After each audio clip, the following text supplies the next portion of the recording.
have no idea what to call this, but it's going to be a new series that is experimenting with inks and a single pen.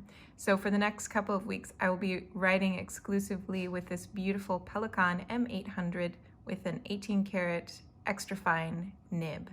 Now, when I run dry, or when the pen runs dry rather, I will be filling it or flushing it and then refilling it with a new ink.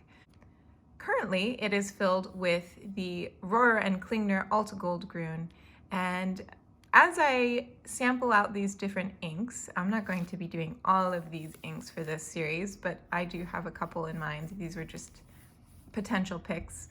I'm going to be reading a short excerpt and writing a short excerpt from some of my favorite books. We're going to start with The Time Machine by H.G. Wells. So I hope you enjoy this new series. Let me know if you think any of these inks need to be seen with this pen, and happy writing.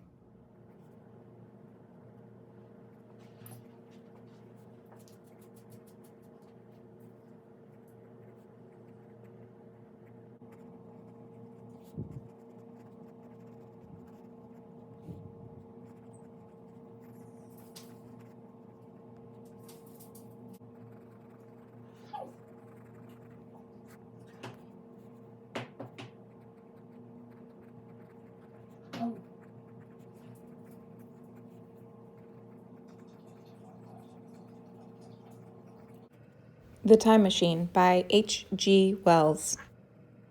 The time traveler, for so it will be convenient to speak of him, was expounding a recondite matter to us.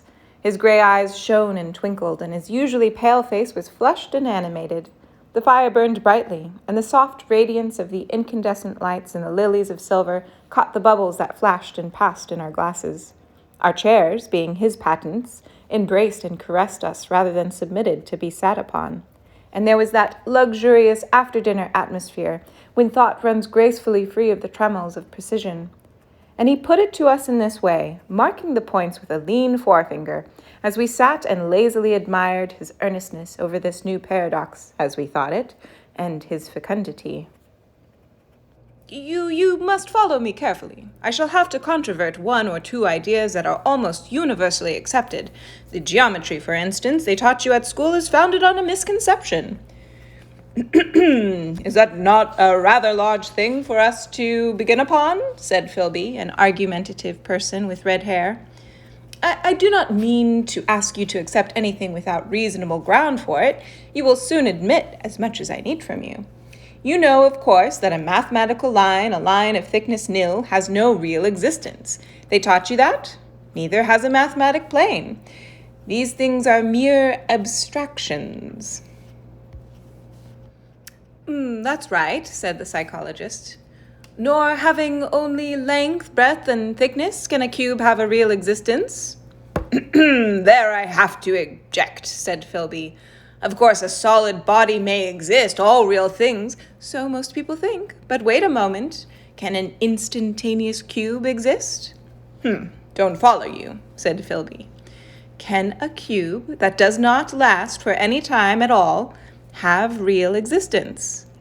Philby became pensive. Clearly, the time traveler proceeded. Any real body must have extension in all four directions. It must have length and breadth, thickness and duration. But through a natural infirmity of the flesh, which I will explain to you in just a moment, we incline to overlook this fact. There are really 4 dimensions, 3 which we call the 3 planes of space, and 4th, time.